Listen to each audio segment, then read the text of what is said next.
espero que la disfruten mucho porque tenemos a grandes ponentes. Vamos a comenzar con el plato estrella. Es don Julio José Eche, licenciado en Derecho por la Universidad Pontificia de Comillas, letrado, asesor de empresa, lleva ejerciendo una brillante carrera como abogado desde 1986, tiene en su haber una larga experiencia en puestos directivos dentro de organizaciones internacionales de Hispanoamérica, gran investigador del derecho histórico en América, con su último libro, Las leyes de Indias, ordenamiento y protección de la monarquía hispánica a los pobladores de América, se ha posicionado como uno de los mayores especialistas en el tema.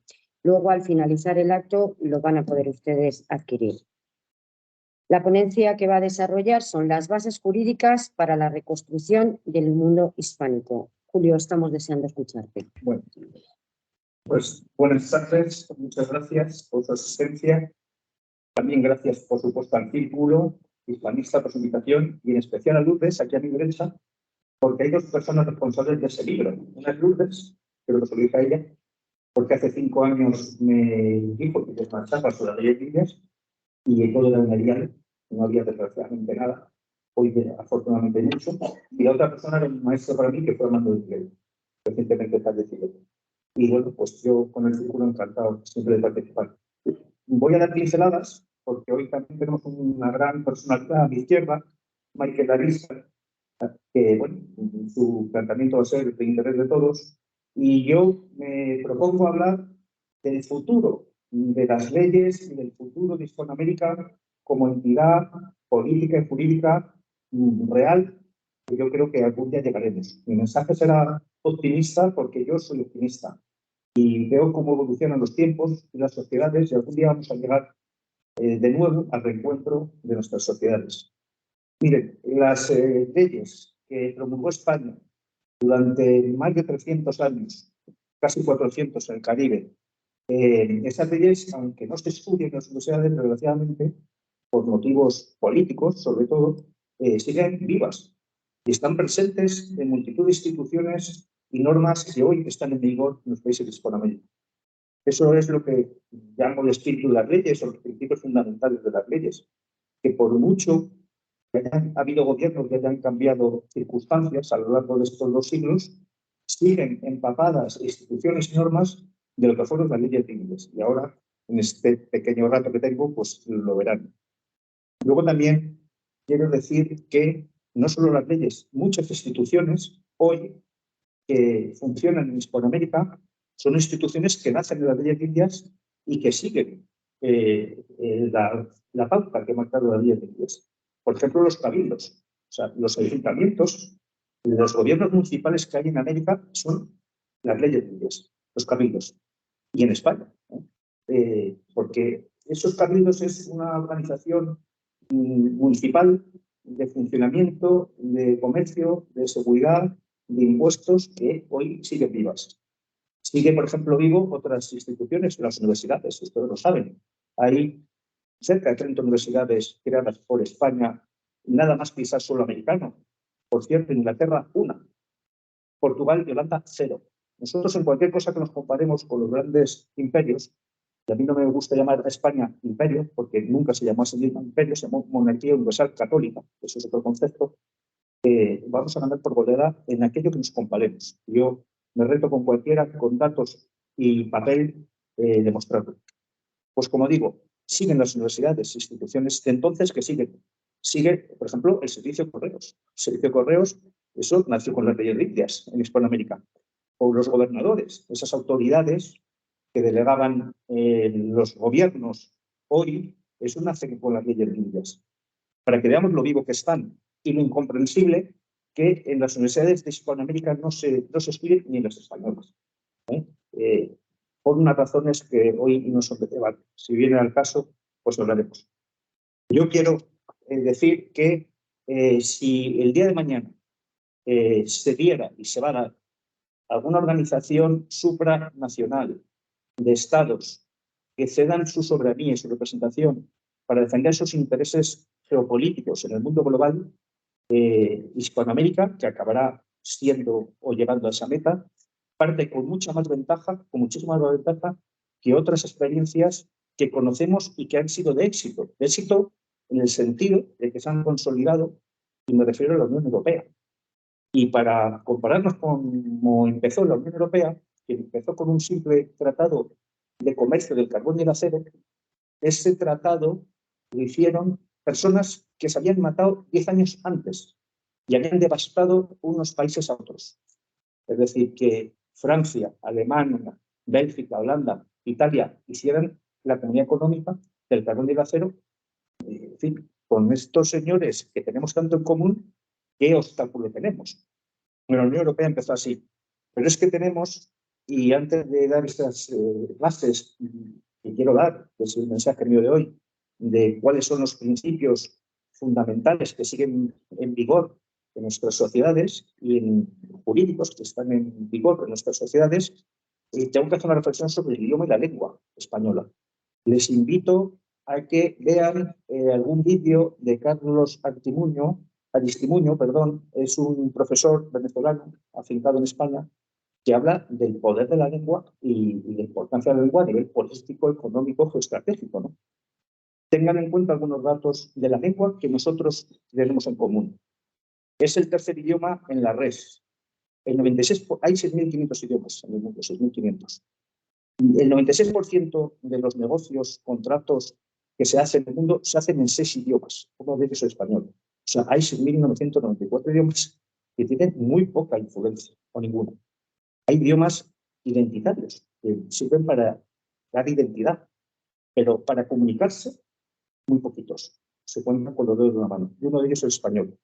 Es el primer idioma en América, el segundo en Brasil, y si juntásemos esos dos entes, América con la comunidad al uso portuguesa o al uso brasileña, pues seríamos un potencial económico, comercial, estratégico en el mundo.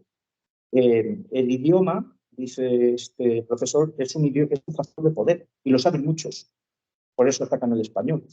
Y las primeras víctimas de perder el español son quienes han perdido esa herramienta de poder y de comunicación tan tremenda como es el español. Me refiero claramente a Cataluña, para hablar claro y abiertamente.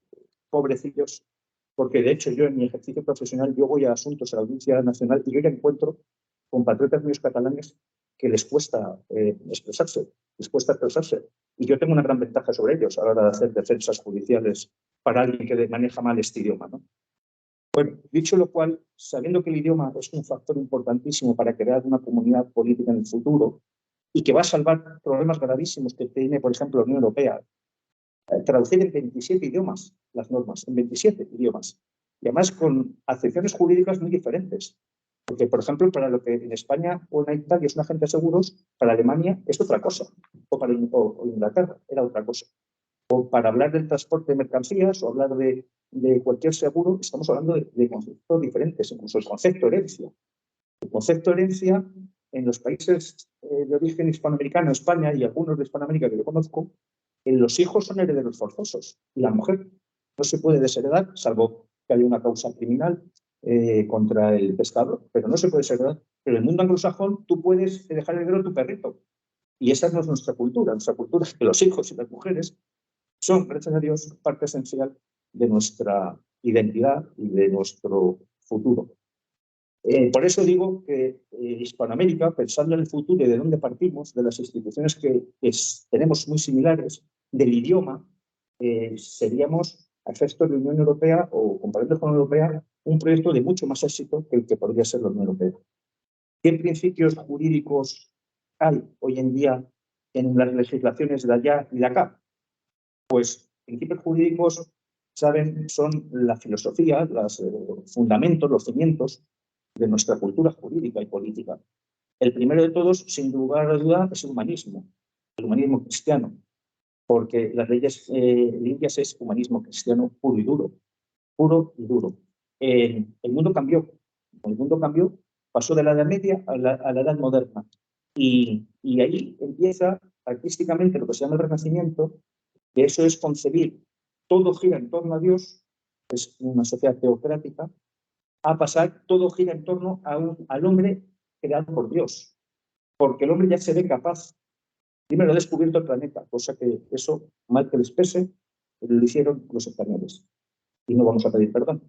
El planeta fue como era gracias a que un señor que sabía muchísimo de los mares y que dominaba los mares y que era un gran explorador y un pésimo gobernante, se llama Cristóbal Colón, cambió el mundo. Él y Isabel la Católica cambiaron el mundo. Y ahí empieza una edad diferente. Como digo, las leyes de Indias, el descubrimiento de América, nuevas formas de reinar, como son Isabel Católica y Fernando, de gobernar, como Fernando el Católico, y en el mundo del arte. La imprenta, en fin, el mundo cambió en ese momento. Y el humanismo cristiano, quiero decir, que está presente porque eso significa, como dicen las leyes de Burgos, que es una parte de las leyes de Indias, que todos los seres humanos, por el hecho de nacer, somos libres y tenemos derechos naturales, tenemos derechos innatos. Eso no se había dicho nunca antes. Por supuesto, había diferencias de derechos según las circunstancias de nacer de cada uno. Pero eso lo dicen las leyes de Burgos. Y como saben, la Universidad de Oxford, en 1974, que no tenía por qué tener ninguna debilidad por España, dijo que los precedentes de los derechos humanos están ahí. Los derechos, por ejemplo, otras circunstancias que rigen en ese derecho que hoy pervive en nuestras sociedades o lo entendemos como justo, la protección a las mujeres. Es que si hubo cambios para alguien en el descubrimiento de América, fue para las mujeres. Por cierto, voy a hablar de descubrimiento porque aunque quieren aniquilar cualquier cosa que nos identifique o que sea sello de nuestra identidad, fue un descubrimiento. Descubrimiento no quiere decir más que quitar la cobertura a algo que está tapado. O sea, no tenemos por qué negar la palabra descubrimiento. Ellos también lo descubrieron a nosotros. O sea, nadie ha dicho que el nativo no descubría el europeo y el europeo no descubría el continente, porque fue en Europa donde se dijo, esto es un nuevo continente. Y el continente estaba ahí. Igual que Newton descubrió la fuerza de la gravedad. La fuerza de la gravedad existía desde que existe el planeta Tierra, pero Newton dijo, esta es la fórmula y esto es por lo cual una fuerza de la gravedad atrae a fuerzas o pesos más pequeños, objetos más pequeños. Bueno, podemos hablar de descubrimiento. El humanismo, las mujeres, lo que extinguen y derogan las leyes de Indias son algunas prácticas que se consideran aberrantes, como por ejemplo que se pagaran deudas con las mujeres y tributos con las mujeres y las hijas. Entonces lo consideraban aberrante y yo hoy lo sigo considerando aberrante. También se extinguieron o prohibieron algunas prácticas como el enterramiento de 2 jóvenes hembras y 2 jóvenes varones con el cacique muerto. Entonces se consideraba aberrante. Yo lo sigo considerando aberrante. Se extinguieron y derogaron normas como, por ejemplo, el comer carne de ser humano, aunque fuera de preso o de persona muerta. Entonces se consideró aberrante. Hoy me sigue considerando aberrante. O se prohibieron y extinguieron los sacrificios humanos, que entonces se consideraron aberrantes y hoy yo lo considero aberrante. No sé ustedes, imagino que también. Entonces, ahí hay humanismo porque todo eso gira en torno a la idea de que el hombre es un ser creado por Dios a su imagen y semejanza y que Dios nos mandó amar a Dios de otras cosas y al prójimo como a ti mismo. Y punto. Y eso es la base del cristianismo. Y a partir de ahí, todo lo que ustedes crean. Como digo, hay humanismo en todo ello. Otro de los principios jurídicos que rigen en esas leyes y que están hoy presentes en nuestras leyes es la tutela de las personas vulnerables. Las mujeres eran muy vulnerables. Las mujeres muy vulnerables. Hoy estamos en unos tiempos, me parece muy bien, porque yo tengo hijas, que se defiendan los derechos de la mujer y la mujer, en mi casa nunca ha habido esa duda, porque mi madre era lo más sagrado que había después del de arriba. O sea, que es que eso no, a mí nunca me ha quedado dudas sobre eso. Y como digo, otro de los principios es el principio de tutela cultivo, de proteger al más vulnerable, las mujeres y los menores. Los menores es una cosa muy curiosa porque, como he dicho antes, si nosotros comparamos con cualquier ordenamiento legal de cualquier imperio del siglo XIX-XX, ganamos por goleada. Los menores, en las leyes indias se prohíbe que trabajen a los menores de 14 años. Y es más, se dice que se les tiene que dar una formación especial en música, en religión, en fin, cuidar a los menores. Lo hacían con inteligencia, no lo hacían a lo tonto. si vamos a las legislaciones de otros países, hasta 1805 en Inglaterra, la ley Fabril inglesa, 1805, y esto que les hablo son las leyes de Burgos, 300 años antes, no prohíbe el trabajo a menores de 9 años en lugares no ventilados, que son los ingleses, que se les considera no va más en tema de defensa de derechos humanos. En Francia es la ley Guizot de 1845, que prohíbe el trabajo de menores de 9 años sin más. Y en Estados Unidos se prohíbe el trabajo de menores solamente durante 3 meses al año para escolarizarlos. El resto del año los menores, por supuesto, podían trabajar. En Alemania, en el año 1875, es decir, la legislación de menores de las leyes indias con los considerados vulnerables con respecto a otros países no tiene absolutamente nada que ver. Lo mismo con los presos. Es increíble el sistema de garantías que había en las leyes indias para vigilar el buen estado de los presos. Y los visitadores de presos que tenían que hacer una visita semanal, luego en fiestas señaladas como Navidad, Semana Santa, y unos libros de visitas a los presidios, porque velaban porque no hubiese abusos con los presos. Luego me dirán, no, es que había un señor en Osaka que, por supuesto, y hoy también, y hoy en Miami, y hay leyes que lo prohíben, y en Roma, y hay leyes que lo prohíben, y también prohíben el narcotráfico en Panamá, y en Alemania, y hay narcotráfico en Panamá y en Alemania. Por supuesto que hay infractores, pero lo que representa una sociedad, un reino, son sus leyes, sus instituciones y su cultura. Que haya infractores, eso, en fin, claro. Hoy en día, si vamos a las calles, pues también tenemos muchos infractores de muchas nacionalidades aquí, en Miami, en San Petersburgo, donde ustedes quieran ir. Ese es otro principio, como que decir, de la tutela a los vulnerables que está presidiendo las leyes de Indias. Otro principio es importante el libre comercio, y el equilibrio financiero. Voy a hablar del libre comercio. Uno de los grandes avances de la Unión Europea es el mercado libre. El mercado libre permite circular mercancías, permite circular personas, permite residir y establecerse a las personas de las mercancías. Claro. Eso ya lo inventamos en la Hispanoamérica. De Acapulco, que por cierto no tiene que ver con Madrid ni con España, de Acapulco a Manila, pues iba la flota más importante de comercio que había entonces. O sea, a diferencia de los ingleses que prohibían la competencia, las industrias que hacían competencia a la metrópoli, España hizo todo lo contrario. Y de hecho, cuando se emancipan los países de Hispanoamérica, México y Lima es mucho más rico que España y que Madrid, que era mucho más rico la metrópoli que ninguna ciudad de Estados Unidos. Entonces, bueno, con sus matices y sus características y sus condiciones, porque también había condiciones, el comercio dentro de personas que podían ir a América, podían comerciar en América en cualquier manera, con unos controles de unos tributos.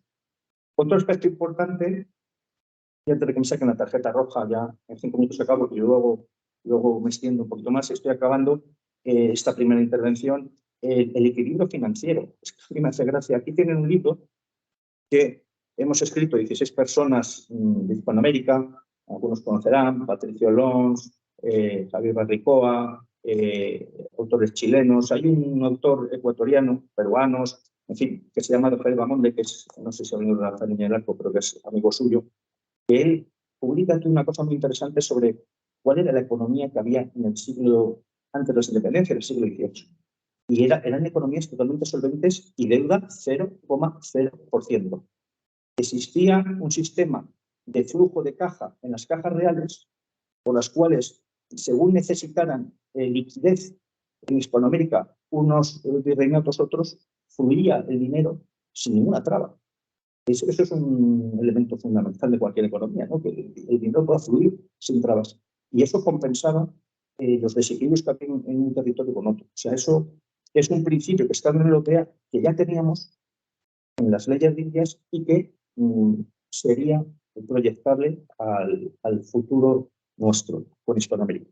Y por último, otro principio que está vigente en nuestros ordenamientos jurídicos o nuestra mentalidad y cultura política y jurídica es el principio del derecho, el principio de seguridad y la supremacía sobre otras fuentes del derecho, como es la costumbre.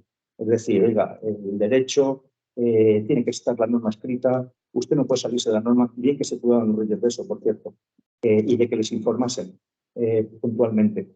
El derecho es una ordenación de la sociedad civilizada y aquí hay unas reglas. Usted tiene un sistema de recursos, si no está de acuerdo, y ese sistema de recursos tenemos los juicios de residencia, tenemos los casos en los archivos indias que demuestran que se seguía el derecho escrupulosamente, aunque por supuesto había infractores. En resumen, dejo el paso a Michael y luego lo que crea conveniente hablamos. Yo soy optimista de cara al futuro, ¿no? Yo soy optimista.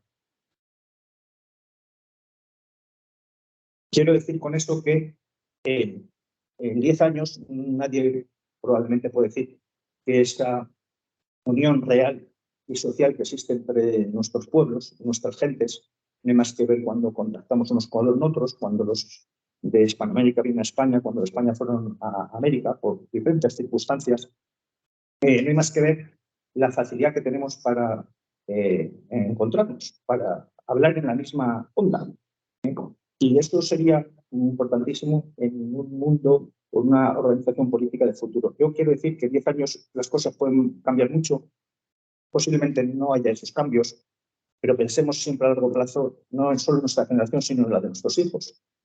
Y el espíritu de lucha y la voluntad férrea que está surgiendo claramente en los últimos años entre un lado y otro del Atlántico, a mí me recuerda lo que pasó en la Reconquista. O sea, nosotros estuvimos a punto de desaparecer y en la Reconquista siempre subyacía una idea superior de lucha, de recuperación del territorio, de defensa de la entidad, y eso, en las circunstancias malas como las que tenemos, no nos van a hacer rendirnos.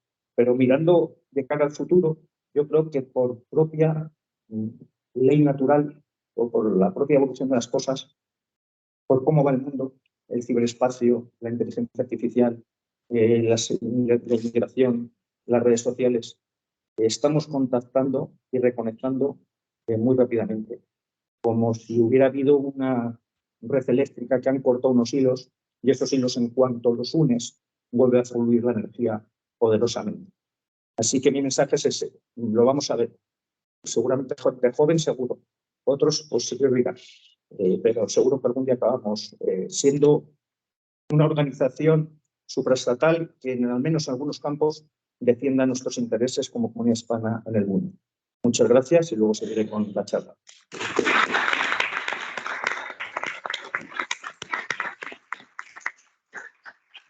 Muchas gracias, Julio, por esta lección de historia que da para muchas reflexiones. Es para el Círculo Hispanista un honor, haciendo alarde precisamente de la hispanidad, el que nuestro próximo ponente haya aceptado nuestra invitación. Don Michael Arista Salado. Es licenciado en Artes Liberales, con estudios de Derecho en la Universidad de La Habana. Exiliado en Estados Unidos, se pueden ustedes imaginar el devenir vital que hoy nos acompaña. Gran investigador histórico, especialista en heráldica cubana, ceremonial de protocolo, historia y teoría de las condecoraciones. Se declara como un espíritu de contradicción que enarbola la defensa contra las injusticias como signo personal.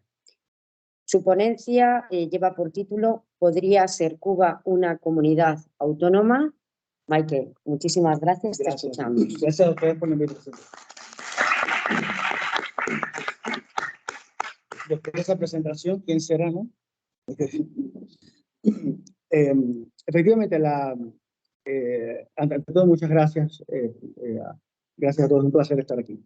La pregunta es si Cuba puede ser una comunidad autónoma, y no hay que olvidar que Cuba y Puerto Rico dejaron de ser españoles como autonomía de España, o sea que no es algo, digamos, llevado a la fantasía, sino que dejaron de ser españoles como autónomos. Efectivamente, el Tratado de París de 10 de diciembre de 1898 es el instrumento jurídico que pone fin a la guerra hispanoamericana, pero que además ataca a España en dos pilares fundamentales de la soberanía.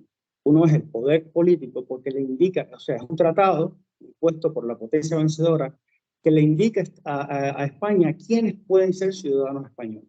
En ese sentido, el artículo 9, por ejemplo, del Tratado de París, ordena a España decretar la desnaturalización masiva y forzosa de sus propios ciudadanos originarios además.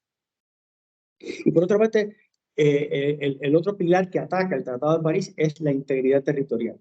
Obviamente, Cuba y Puerto Rico, como territorios españoles de pleno derecho, son desgajados de España. Y hasta hoy, bueno, la pregunta 125 y 126 años después, ¿puede Cuba o Puerto Rico regresar a ser parte de España? Yo creo que sí. En octubre del año pasado, iniciamos una petición en el Consejo, radicada en el Consejo de Ministros. Menos de 3 meses después nos fue respondida. Y esa petición, que lo que hace es probar que Cuba y Puerto Rico son territorios españoles de pleno derecho, prueba además que los ciudadanos españoles, las personas que vivían en Cuba y Puerto Rico eran ciudadanos españoles originarios, que fueron desnaturalizados sin su consentimiento, sin intervención judicial, sin notificación, solo por el hecho de vivir en Cuba y Puerto Rico, solo por la desgracia de haber nacido en un país donde hubo guerra. Eso nos parece que es inconstitucional, viola la norma vigente, que es la norma vigente en aquel momento, que es la Constitución de 1876. Recordemos que por un decreto del gobierno de 2 de abril de 1881, el título primero de la Constitución del 76 se hace extensivo a Cuba y Puerto Rico. No solamente eso, las leyes civiles fundamentales del reino, dígase el Código Civil, la ley de registro civil, ley electoral, leyes que rigen para ciudadanos se hacen extensivos a Cuba y Puerto Rico. Por lo tanto, los habitantes de Cuba y Puerto Rico que van a votar, que se inscriben en el registro civil, que si habiendo nacido en Cuba o Puerto Rico, si están fuera del territorio, otorgan testamento ante los cónsules españoles, evidentemente son ciudadanos españoles. Pero además hay otro decreto del gobierno y la legislación en este sentido es muy incisiva. La legislación quiere cortar esa brecha que muchas veces existe en el imaginario, pero realmente todos los españoles que vivían en Cuba y Puerto Rico, incluso los que fueron los esclavos que fueron liberados, son ciudadanos españoles por el simple hecho de haber nacido en un territorio español. Entonces, tomando en consideración esto, teniendo en cuenta que en 125 años el tratado no ha sido recurrido ante los tribunales de justicia, valga la redundancia, es de justicia pedir que, en primer lugar, el artículo 9, que además está vigente, para vergüenza, que el artículo 9 sea denunciado y expulsado del ordenamiento jurídico español, de manera tal que los descendientes de esos españoles que fuimos desnaturalizados sin nuestro consentimiento, sin siquiera querer separarnos de España. Recordemos que hubo más españoles en Cuba y Puerto Rico luchando por España que contra ella. Entonces, yo pienso que a eso se nos ha olvidado y en este sentido llevamos una lucha por primera vez, y esto es algo histórico, por primera vez en 125 años, el Tratado de París es recurrido ante los tribunales españoles. Está en la Audiencia Nacional ahora mismo, fue presentado un recurso contencioso administrativo y esperamos que sea resuelto. Tenemos todas las vías a nuestra disposición. Nosotros pensamos que muy posiblemente terminemos en Estrasburgo. Afortunadamente la jurisprudencia europea está a nuestro favor.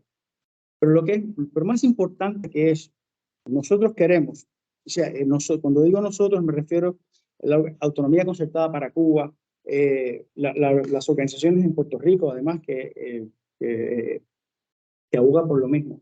La idea es que cuando este caso llegue al Tribunal Constitucional, a Estrasburgo, tenemos que asegurarnos que existe un estado de opinión, que todos sepamos que hay descendientes de españoles en Cuba y Puerto Rico que fueron desnaturalizados, que su exilio político fue decretado y de un plumazo salieron del seno de la patria y que queremos regresar. Eso, independientemente si esté de acuerdo o no, entiendo que puede ser un reto demográfico, un reto económico, pero eso es otra discusión. Lo esencial aquí es que hubo una discriminación y que ciudadanos españoles, no estamos hablando de Otra cosa que hermanos nuestros, ciudadanos españoles, fueron desnaturalizados masiva y forzosamente. Y ahora que tenemos los mecanismos dentro del derecho que nos permite exigir que se nos respete ese derecho y que se nos restituya la condición de español que nunca se nos debió haber quitado. Yo apelo a ustedes y que puedan difundir la voz en la medida de sus posibilidades. ¿Cómo ustedes entienden? Muy bien. Cualquier pregunta que ustedes quieran hacer, con mucho gusto, diga usted. El tema es interesante. Abrimos un turno de debate especialmente con esta última ponencia y también, por favor, cualquier pregunta que le quieran hacer a Julio Enche, también. Por favor.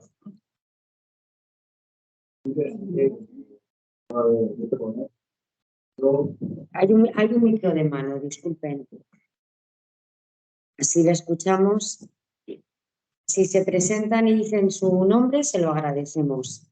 Sobre todo para que los ponentes puedan contestarle adecuadamente. Gracias. Hola, buenas tardes. Mi nombre es Sosa. Con todo mi corazón, me sale de esto. Pero creo que tenemos una dificultad muy grande y es Estados Unidos y que siempre no nada con atracción. Eso es una realidad.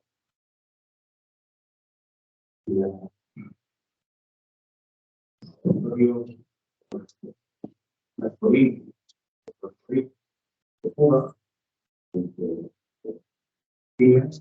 se perdieron por una guerra que cuanto más se ve sobre ellas, se para.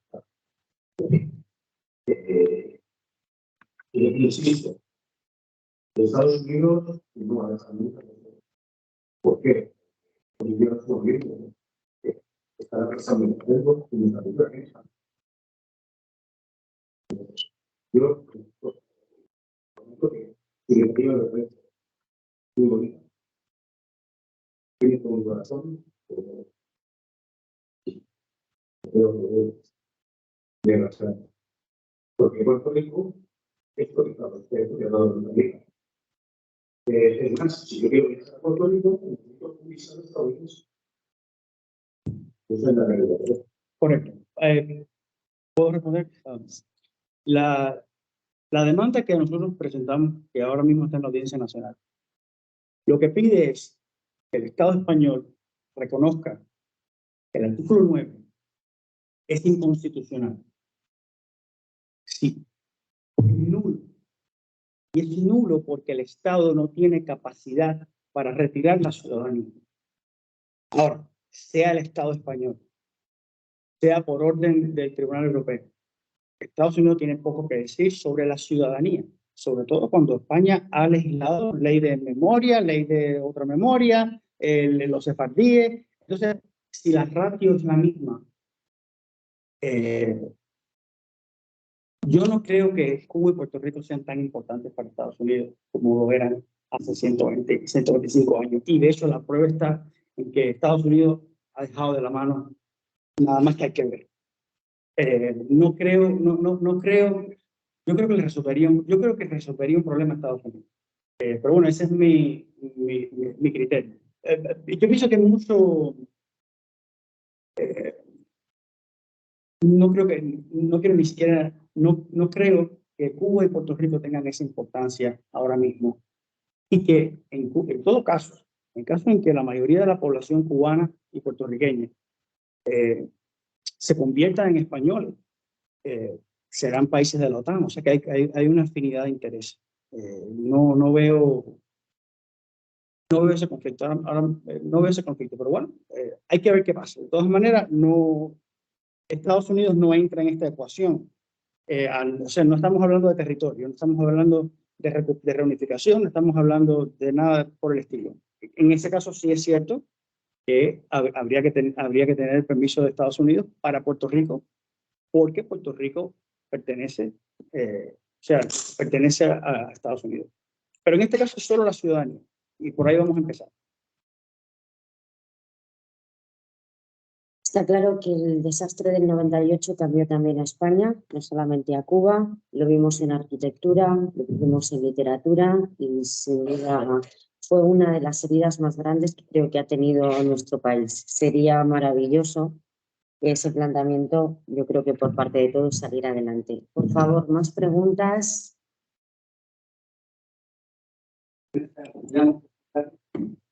No hace mucho que amigo hace poquito hablaba nuestro idioma y porque le gustaba el programa. Eso lo he visto con los casos en España han sido graves. Puerto Rico, indudablemente, está administrado por los Estados Unidos. Pero pregunto, ¿es se considera un Estado independiente o es asociado? ¿Y cómo piensan los puertorriqueños si es ciudadanamente? Bueno, no sé cómo votarán si se consideran estadounidenses. Bueno, esa pregunta yo no la puedo responder por obvias razones. Escapa todo ámbito de mi investigación. Habría que preguntarle a los puertorriqueños. ¿Se les ha preguntado Bueno, para que estén dentro de los Estados Unidos? yo creo que un puertorriqueño especialista en la materia sería la persona indicada para responder. No obstante, se han realizado varias votaciones y es un tema complejo, es un tema que necesita, que no puedo responder en 5 minutos. Es un tema bastante... El estatus de Puerto Rico es la libre asociación. Y esa libre asociación está determinada por una ley del Congreso. ¿Hasta qué punto es o no es, o ya esos son temas que escapan a ya, pero no, nada de eso implica, nada de eso, digamos, menoscaba el hecho de que los puertorriqueños decidan o por opción hacerse españoles. El problema fundamental aquí, y es una diferencia capital, es que en Cuba es atractiva la ciudadanía española. Es atractiva, es una ciudadanía europea, del primer mundo, fuerte. La ciudadanía cubana no sirve para nada. O sea, la ciudadanía es tan importante que se dice que es el derecho a tener derechos. Y en ese sentido, la ciudadanía española es evidente que es una excelente ciudadanía. En el caso del puertorriqueño, tiene que competir con la ciudadanía norteamericana, que es una ciudadanía fuerte. Entonces, teniendo en cuenta estas diferencias, hay que ir trabajando. Muchas gracias. A usted. Una cosa nada más que era que el gobierno español, ha dado la nacionalidad a los españoles. Sí. Se fueron expulsados de España y a Puerto. Exacto. Esa es la ratio. Perdón. Lo estoy... Por la prensa ha oído que Pedro Sánchez quería dar nacionalidad a los hijos y a nietos españoles. Eso sería su paso. Sí. Porque si la nacionalidad, no los que vengan aquí, sino que pueden venir aquí de la nacionalidad española, para lo que dice. Pero ya eso es un tema de una gracia política, si yo quiero extender la ciudadanía a 3, 4, 5, 6, 7 generaciones. Pero en este caso no se trata de una gracia política. Hay una injusticia y hay una privación de un derecho fundamental, que además el derecho de la Unión Europea reconoce como un derecho fundamental. De hecho, hay jurisprudencia europea que castiga a estados que han retirado la ciudadanía originaria a sus ciudadanos. Y estamos hablando de ciudadanía originaria. Ojalá. Muchas gracias. ¿Más preguntas, por favor? Buenas tardes,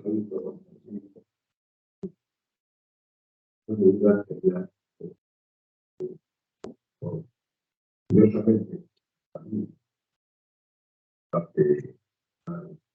de abuelo, siempre nos dijeron algo en relación con el problema de Cuba y sobre todo.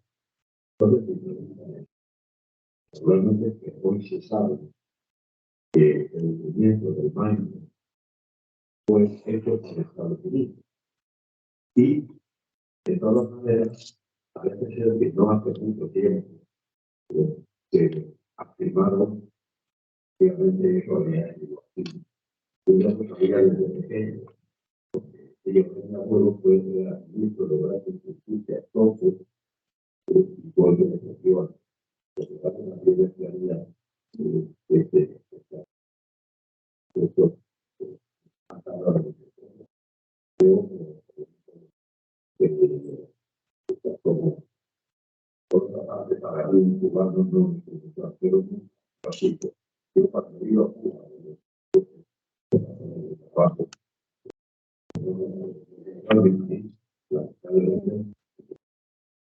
la circunstancia que mujer una joven no quería venir a Cuba porque la daba por eso quería eso.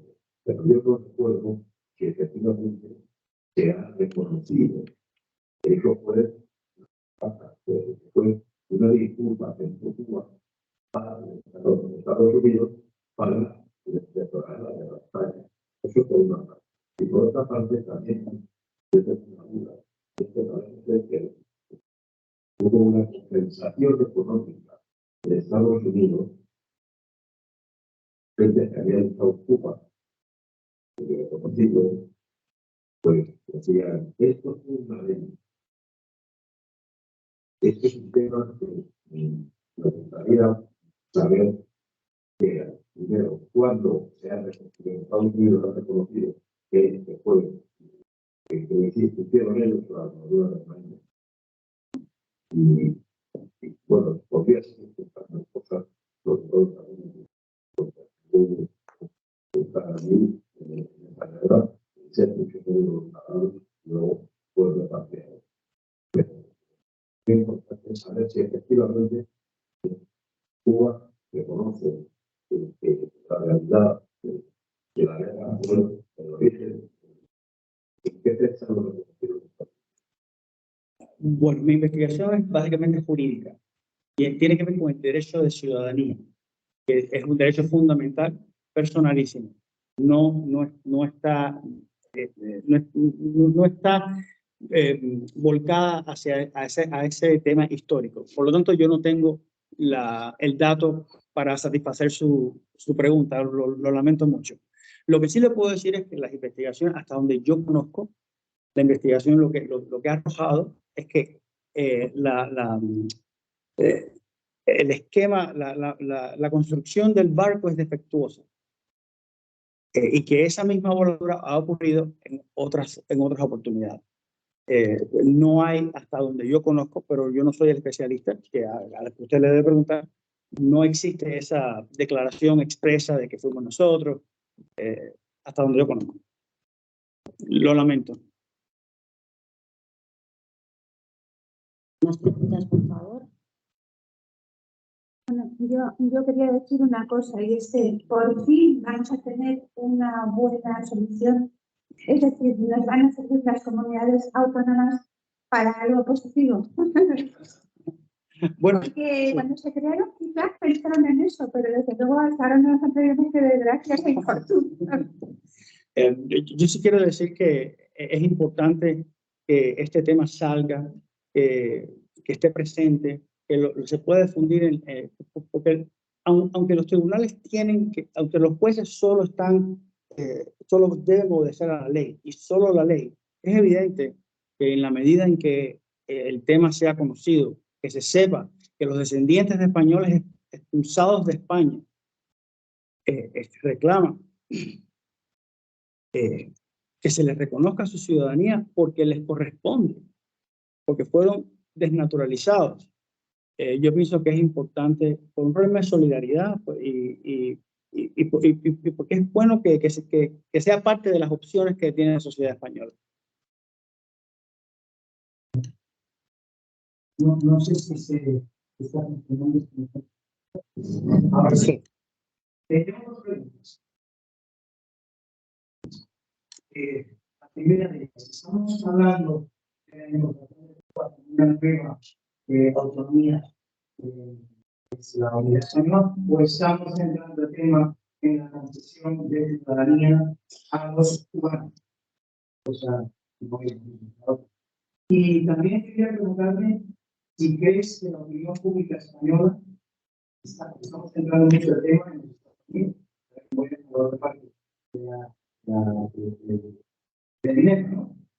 Si la opinión pública española está preparada, ¿no?, para hacer una asunción como aquella de la teatro, una nueva comunidad autónoma de la República Marina.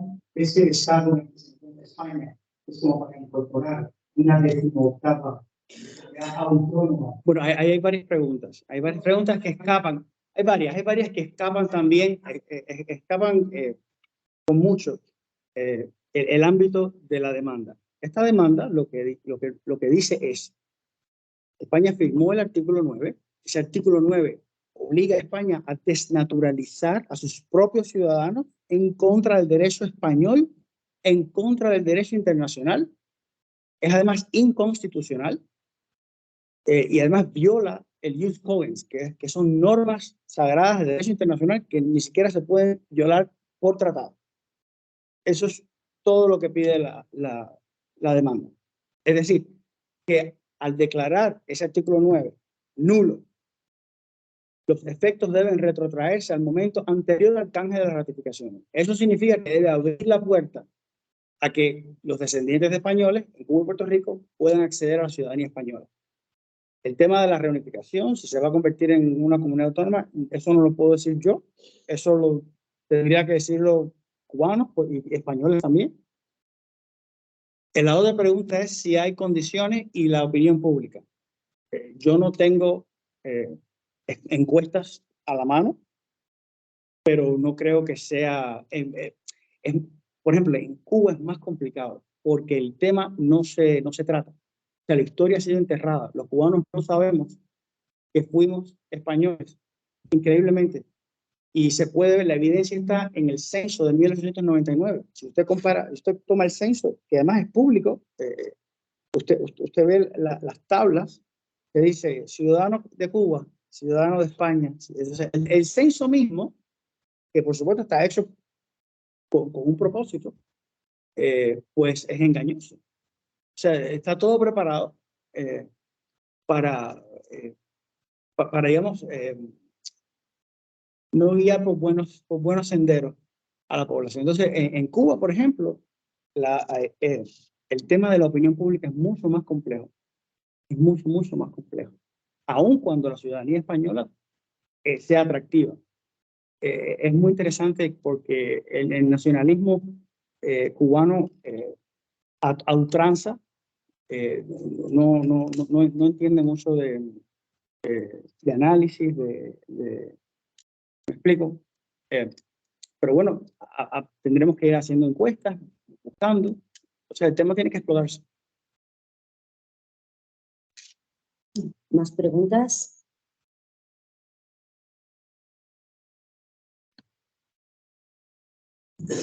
Y por su parte, en primer lugar, decir como interés sobre el tema de la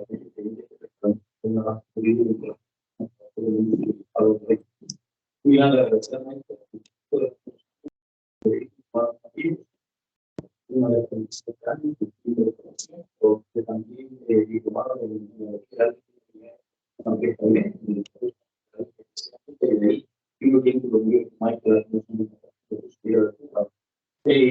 voy a una parte con la parte más intrínseca de la persona. Ahora tenemos una base de bendición, o sea, demográfica. Algunas personas han notado la opinión de la gente de Cuba, pero Cuba que fue creado de un siglo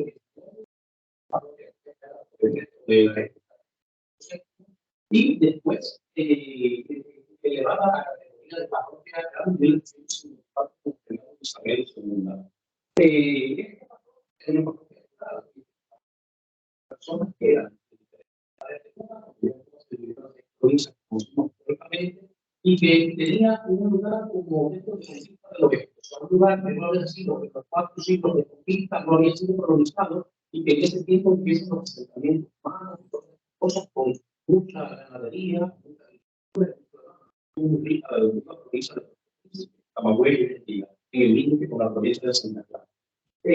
Yo, ahora, con el de todo más cerca, y claro, en mi poco tiempo me interesa y llegué partida por partida y profesional para ver cómo tener las personas. Aquí viene como el trabajo de las raíces a donde pueden llegar. Ahora se ha terminado el público en 1922, 1924, 25 años de Cuba, Puerto Rico, del desastre del 98. El 25%, el 20% de las personas nacidas en el pueblo de México han nacido en provincias de Cuba. O sea, 25 años después. Los abuelos, por supuesto, el 50% eran españoles y las personas, pues, ahora, por también ha venido en los últimos años, el Zapatero, del 2009 al 2012, tuvo la ley de memoria histórica, donde se le permitió, por razones que tenían que ver con la guerra civil española, a las personas reclamar la nacionalidad española, los hijos solamente hijos. Después, como la ley era temporal, solamente 3 años, del 2012 se presentó muchísimo, pocas personas pudieron preparar la nacionalidad española por esa vida, y ahora está la ley de memoria democrática con el gobierno actual, también por 2 años, proyecto del año que viene, y estamos consulados españoles recordados en toda Latinoamérica con esto de presentarlo en Cuba, lo demás. En Cuba, en Miami mismo, donde están cubanos, entonces, a lo que voy, si se pone un poco de empeño, precisamente por las economías europeas, pero no he logrado nunca, ponerle para digitalizar fondos que se están perdiendo, porque lamentablemente el tropical es un gran factor en contra del conflicto, que prácticamente la oxidación de la celulosa, de la tinta y todo lo demás han sido perder, no se puede probar nada después. Hecho el desarrollo que llevamos con 200 años nada más, cumplió en 2019, y los primeros libros están totalmente disponibles. Estaban los libros de Algo y Moreno, personas que eran originales ya, separadas de los que eran originarios y todo lo demás blancos. Esto es interesantísimo ver cómo este patrimonio está a lo largo de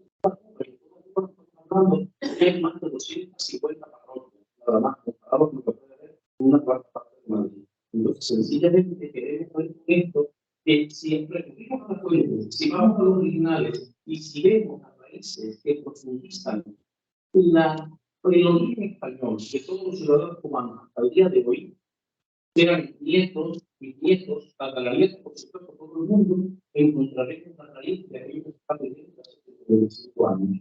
Eso es que quería aportar un poco sobre ello. Gracias, Miguel. Yo quería contestar a la pregunta que ha hecho Luis Antequera, que es un ponente que va a seguirnos enseguida, un extraordinario ponente, escritor, investigador, que cómo responderían los españoles al reconocimiento de nacionalidad a los cubanos. Y lo ha dicho este señor que intervino antes, es que nosotros no vemos extranjeros a los cubanos, ni vemos extranjeros a los argentinos, a los ecuatorianos. Yo veo extranjeros franceses, mira que pues, tenemos flujo con ellos, o con un alemán o un inglés, pero yo sinceramente es que un cubano para mí es como un canario, o es un andaluz, o es un gallego. O sea, es que no, me costaría ver diferencias porque no las encuentro. La observación no era tanto al mismo lugar que los españoles efectivamente contemplamos a los cubanos como hermanos, no iba por ahí la pregunta. Iba más bien por otro lado, si el estado de las autonomías españolas, los problemas que todos conocemos, estaría preparado como para asumir la incorporación de una 18ª comunidad autónoma, que además en este caso fuera ultramarina, con todas las problemáticas de tipo histórico, geográfico también, que yo podría pedir. Ahí es donde yo opongo mis reservas. Claro. No sé hasta qué punto los que piensan, voy a terminar así, es que estamos preparados Bueno.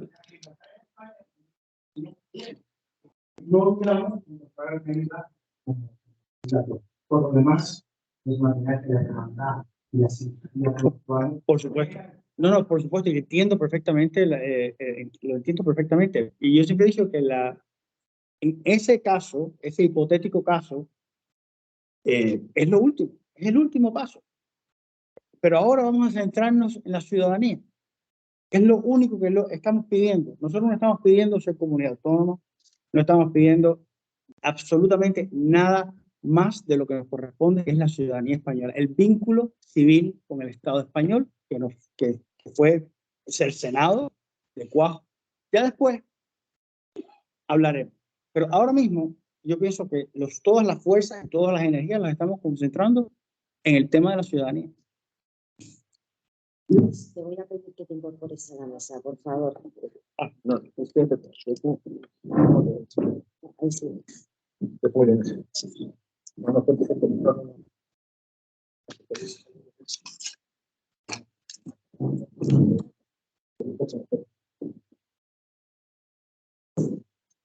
gracias. Bueno, don Luis Antequera, han podido ver a través de sus intervenciones qué tipo de persona tan extraordinaria tenemos ante nosotros y vamos a poder disfrutar de él en una ponencia. Don Luis de Antequera es licenciado en Derecho y Económicas, celebérrimo escritor de obras tan conocidas como Cristianofobia, El cristianismo desvelado, Historia desconocida del descubrimiento de América. Les aseguro que la lista es muy extensa, tenemos poco tiempo y no voy a enumerar el catálogo de obras que ha escrito.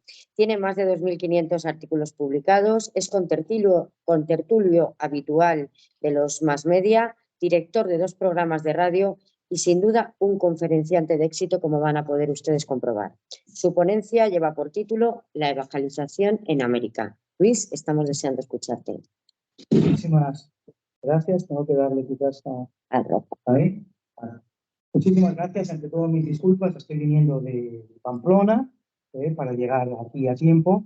Y además, lo grande es que lo había conseguido. Realmente había llegado a este lugar con muchísimo tiempo como para haber estado aquí desde el principio disfrutando de estas magníficas ponencias que anteceden a la mía. Pero, en fin, es el problema que tenemos en Madrid. Ha sido prácticamente imposible aparcar y al final lo he conseguido y bueno, pues he llegado con este tiempito de retraso. Pero bueno, ustedes no están aquí para escuchar mis excusas ni mis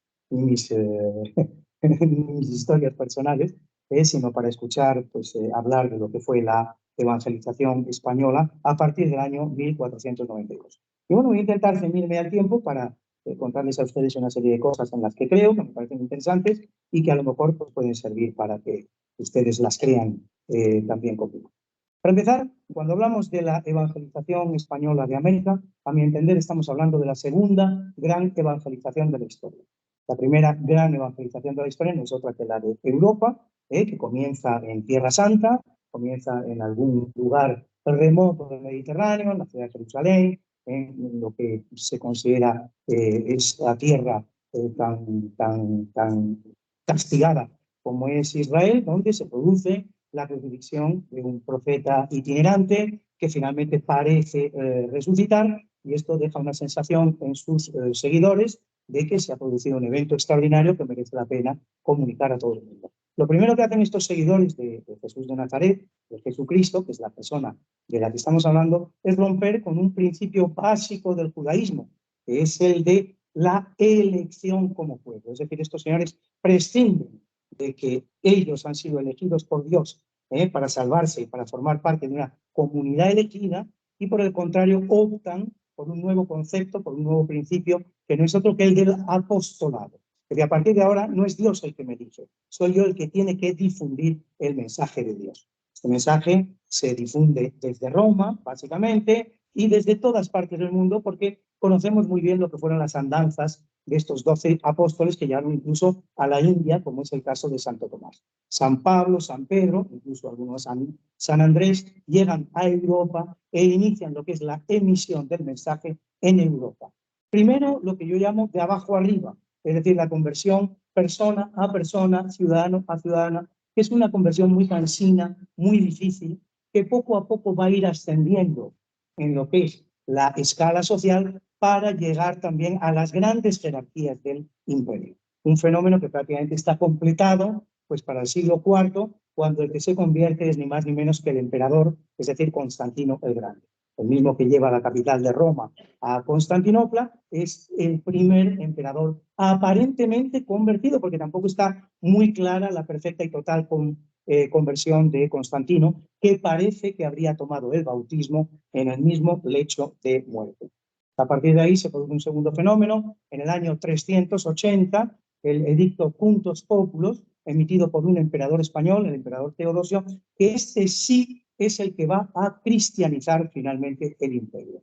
Una vez que se ha cristianizado el imperio, que podemos decir que los ciudadanos del imperio, los ciudadanos romanos, son ya cristianos porque han recibido la información correspondiente y porque sus jerarquías lo son, viene una segunda cristianización dentro de esta primera, que es la de todos los pueblos bárbaros. Primero los pueblos germánicos, que vienen previamente arrianizados, antes de recibir propiamente el mensaje católico o el mensaje cristiano ortodoxo, han recibido el mensaje arriano y vienen, por lo tanto, pre-arrianizados. Se procede a la conversión de estos bárbaros germánicos y luego pues la de otros bárbaros que van viniendo en las sucesivas oleadas que van a contribuir al poblamiento de primero los germanos, detrás de ellos los eslavos, detrás ya vendrían los otomanos, a los que no fue posible cristianizar, pero sí, en cambio, a los eslavos, que como saben ustedes van a practicar un cristianismo que no es propiamente católico, sino el que hoy día llamamos ortodoxo, y a lo mejor era más correcto llamar constantinopolitano. Todo esto por lo que se refiere a la primera evangelización. Pero llega la segunda evangelización. Yo necesito un poquito de agua, de una manera o de otra. Sí, veo esta. Fenomenal. Gracias. Porque si no me voy a quedar seco. Si va a llegar un momento.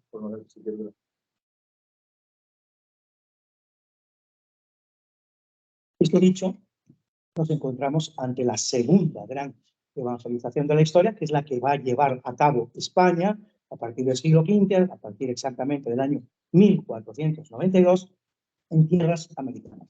Una evangelización que va a participar de manera coetánea, de manera simultánea, de las dos formulaciones de conversión de las que ya hemos hablado. Se va a producir de abajo arriba y se va a producir de arriba abajo. Y en todo caso, al mismo tiempo. No se va a esperar a tener una masa de una pequeña comunidad creyente en América para luego proceder a la conversión, a la evangelización de los jerarcas de aquellas tierras, sino que la evangelización, los misioneros españoles la van a llevar al mismo tiempo desde las jerarquías y desde lo que es prácticamente la base de la pirámide social en América. Con un gran resultado, con eficacísimos resultados, de manera que se puede decir que en apenas 50, 60, 70 años, la práctica totalidad de los indígenas están evangelizados, son cristianos y sienten el cristianismo de una manera muy íntima y muy deseosa. Realmente no hubo una gran dificultad en cristianizar, en evangelizar a estos indígenas que poblaban todos los territorios americanos en los que estuvieron los españoles. Fíjense ustedes, podemos ir ya rompiendo algunos mitos, algunas leyendas, algunas creencias que tenemos equivocadas. No tuvo España excesiva dificultad, los misioneros españoles, en proceder a la evangelización y cristianización de los indígenas americanos. Mucho más dificultad tendrá, en cambio, en hacerles partícipe del idioma español.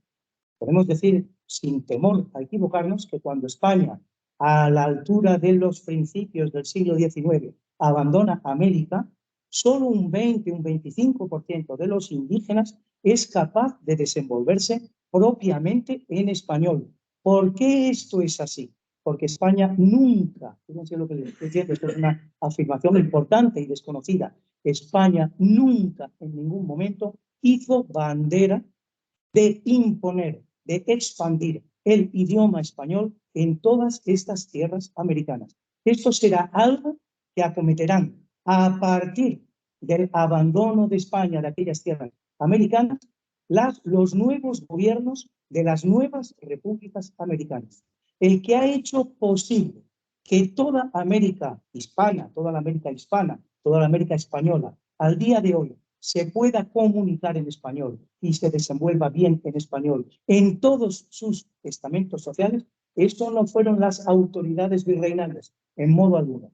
Fueron las autoridades republicanas que vinieron después. Así que esto es muy importante de saber y de conocer. España consiguió la evangelización universal de América.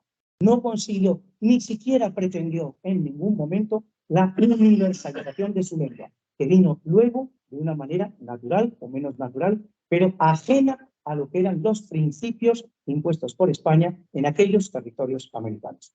Este es el primer tema del que quería hablarles cuando nos referimos al tema de la evangelización. El segundo sobre el que me interesa explayarme y contarles algo a ustedes es el tema, el famoso tema de si lo que animó a España a estar en América fue el oro o fue la evangelización. La famosa pregunta a la que todo el mundo en España y fuera de España da una única respuesta, que es la del oro. El oro se buscó, naturalmente. Aquellos no eran ángeles de la guarda, aquellos señores que llegaron a América y efectivamente todos tenían en su fuero interno la intención, el deseo de enriquecerse. Ahora bien, ¿qué podemos decir cuando yo planteo esta pregunta? ¿Fue el oro o fue la evangelización?